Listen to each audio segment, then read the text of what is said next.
Olá pessoal, hoje é terça-feira e você sabe, toda terça é dia de Projeto Trabalho e Debate. Esse maravilhoso projeto que eu tenho a honra, o prazer, o privilégio de coordenar juntamente com Danilo Gaspar e Yuri Pinheiro. E hoje quem vai responder é a nossa estimada, competentíssima colega, professora e advogada Joana Rego. Ela que tem aquele perfil, @trabalho, em foco, responde a seguinte pergunta. O gênero deve ser levado em conta no ato de sentenciar na área trabalhista? E aí, gente? Pergunta intrigante, né? Vejam lá a resposta no perfil lá da professora Joana. E aproveite a oportunidade para seguir todos os professores e professoras do Projeto Trabalho e Debate. E a gente se encontra terça-feira que vem. Olá, comunidade jurídica! Sejam bem-vindos a mais uma rodada do Projeto Trabalho e Debate, esse projeto tão querido de todos, coordenado pelos grandes professores Danilo Gaspar, Yuri Pinheiro e Rodolfo Pamplona. E nesta terça, com muita alegria, não estou aqui para fazer um questionamento, mas sim para responder a pergunta da rodada. Eu sou Joana Rodrigues, sou professora, advogada trabalhista e vou responder o seguinte questionamento. O gênero, ele deve ser levado em conta no ato de sentenciar na seara trabalhista? Antes de responder, eu acho importante sinalizar aqui 2 pontos, né? Primeiro, que trata-se aí de um questionamento que envolve alguns temas, alguns conceitos que precisarão ser entendidos, compreendidos, justamente para a gente conseguir alcançar a resposta. Então, essa resposta, ela transitará como conceitos de gênero, divisão sexual do trabalho e a própria perspectiva de gênero. E o outro ponto que eu acho importante também registrar é que é um assunto novo. E como tudo que é novo, né, está envolto a algumas desconfianças, algumas inseguranças, polêmicas, talvez até incompreensões, é importante sinalizar que aqui não foge a regra e eu tentarei ao longo da resposta dar conta aí de algumas dessas questões. Pois bem, para entender se o gênero ele deve ser usado, né, levado em conta, é preciso entender o que é gênero. Eu vou aqui fazer um conceito, trazer um conceito bastante simplificado, para dizer o seguinte, o gênero ele estaria relacionado à construção de uma sociedade, de lugares sociais, né, dentro desse cenário, a partir do uso das nossas diferenças sexuais e biológicas. Então, eu poderia dizer que seria assim, um conjunto de símbolos, de características, de determinantes, de significantes, que são atribuídas a um determinado ser, né, a uma determinada pessoa, inclusive antes mesmo dele nascer, a partir das suas características sexuais e biológicas. E o grande problema aqui é que essa construção social, ela está relacionada, ela está vinculada, né, diretamente, intrinsecamente a uma lógica de desigualdade, uma lógica de divisão desigual e hierárquica de poderes. Então, de outro modo, né, seria a mesma coisa que dizer que gênero é, portanto, relações sociais desiguais, né, baseada nas diferenças que são percebidas entre os sexos. Normalmente utilizando-se como parâmetro, né, a heterossexualidade, o binarismo e as categorias homem e mulher, mas é importante, inclusive, mencionar, e aí fazendo um parêntese aqui, para chamar a atenção que juridicamente, quando a gente pensa, né, em gênero, a gente fala em gênero, a gente abarca também aqui não apenas o gênero em si, mas a orientação sexual e a identidade de gênero, né? E aí, nesse caso, a gente estaria abarcando também a homossexualidade, a intersexualidade, a transexualidade e a travestilidade. Então, utilizando aqui, né, como um referencial, um entendimento de que esse gênero estaria associado a essa divisão desigual, né, hierárquica de poderes na sociedade e, por assim dizer, também dentro do trabalho, das relações de trabalho, nós iremos analisar esse gênero como um critério de discriminação. E aí a gente parte então para o conceito de perspectiva de gênero. Eu vou utilizar aqui como referência um conceito trazido por uma autora, né, portuguesa que se aprofunda bastante nesse tema, chamada Maria Tereza Féria de Almeida. Ela é autora portuguesa, magistrada do STJ de Portugal e presidente da Associação de Juristas Feministas de Portugal. E ela diz o seguinte: julgar com perspectiva de gênero é assim aplicar o direito, repudiando e rejeitando a utilização de quaisquer ideias, feitas, estereótipos ou preconceitos sobre qual seja ou deva ser o papel social de mulheres e homens. Então, observe que ela utiliza aqui como categorias de referência homens e mulheres, mas a gente já fez aquele parêntese lá no início.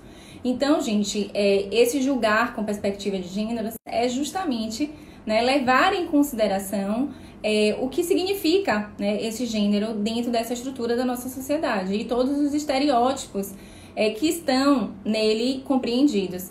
Então, a partir do momento que a gente vai julgar, e aí cabe aqui uma autocrítica, talvez por isso também que haja um pouco de polêmica em relação a esse tema, porque cabe fazer aqui uma análise de que o nosso direito, né, da maneira como ele foi construído, ele também sofre, portanto, a influência desses estereótipos, né? Então, ou seja, esse discurso jurídico, ou por assim dizer, esse discurso judiciário, já que a gente está falando de ato de julgar, ele não é alheio, né, ao tratamento diferenciado e hierarquizado existente na nossa sociedade em função do gênero, né, pautado no entendimento de que esse gênero, portanto, é o critério de discriminação e de hierarquização dos papéis na sociedade. Então, isso vem para o direito e isso vai, inclusive, estar relacionado ao conceito de imparcialidade, né? Talvez por isso, também aqui a gente traz essa ideia, porque quando você fala julgar e observar o gênero, talvez algumas pessoas compreendam que relacione isso a uma parcialidade e, na verdade, é justamente o contrário, né? A ideia da gente fugir de uma noção de igualdade apenas jurídico-formal e ir para uma noção de igualdade substancial é justamente a imparcialidade e, na verdade, é justamente o contrário, né? A ideia da gente fugir de uma noção de igualdade apenas jurídico-formal e ir para uma noção de igualdade substancial é justamente entender essa imparcialidade, e aí eu vou fazer uso aqui das palavras de outra estudiosa do tema, Fabiana Cristina Ferri, que ela vai dizer que essa imparcialidade seria, então, justamente a característica, né, a característica daqueles que atuam não desprezando, né, as características dos que buscam o sistema de justiça e, obviamente, considerando e reconhecendo que essas características são as responsáveis por relações desiguais de opressão, de sexualidade, raça, classe, etc., né, existentes e que se perpetuam também no judiciário. Então, essa noção de imparcialidade é justamente aquela ideia de, sim, observar o gênero, né, no ato de sentenciar, de julgar. E aí, feitos esses esclarecimentos, vamos então à prática, né? A ideia da pergunta ela foi motivada por uma sentença que foi publicada recentemente, que fez uma menção expressa, né, às lentes da perspectiva de gênero. E a sentença ela foi proferida por Vanessa Caram, né, Sanches, juíza titular da vara de Marechal Cândido Rondon, né? E ela declarou, era uma sentença que versava sobre a dispensa por justa causa aplicada a uma determinada funcionária, uma auxiliar de limpeza, por abandono de emprego no período de retorno da licença maternidade. E reconheceu-se, então, nessa sentença, que é uma sentença paradigma, embora a gente saiba que já existem outras, né, reconhecendo a necessidade de análise desse fato, dessa situação concreta, dessa relação aqui estudada a partir das lentes da perspectiva de gênero. E aí eu queria fazer menção rapidamente a um dos instrumentos normativos que a juíza, né, a magistrada, utilizou para respaldar a sentença. Então, obviamente, ela traz, né, vários instrumentos normativos, inclusive muitas convenções internacionais importantes que falam sobre perspectiva de gênero. Eu vou colocar, inclusive, aqui na legenda algumas delas.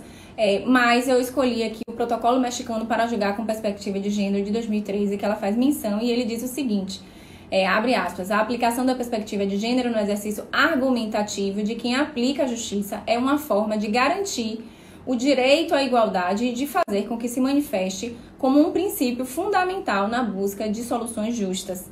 Então, eu espero, né, ter esclarecido um pouco sobre o que é julgar com perspectiva de gênero, qual a importância de observar o gênero no ato de sentenciar na seara trabalhista, e espero ter despertado com isso o interesse, né, de juristas, sejam homens ou mulheres, para estudar o tema e para entender a importância de falar sobre isso, já que estamos falando da importância de sermos imparciais e de prezarmos também pela igualdade efetiva, né? Igualdade que é o nosso regramento, né, orientador máximo, né, um dos princípios, o princípio da igualdade da nossa Constituição Federal de 88, e que deve aqui ser um critério orientador do exercício prático do ato de sentenciar, né, evitando as discriminações entre as pessoas no ambiente de trabalho e em todas as outras relações, em todas as outras searas do direito. Então, esse assunto ele já vem sendo debatido em vários outros direitos, né? Direito das famílias, direito penal, direito previdenciário, e aqui eu estou fomentando aqui um pouquinho esse assunto também na seara trabalhista. É isso, agradeço a oportunidade, espero vê-los na próxima rodada com uma outra pergunta, e a dica é, siga todos os professores do projeto, né? Curta, comente, continue acompanhando, e até terça-feira que vem. Até mais!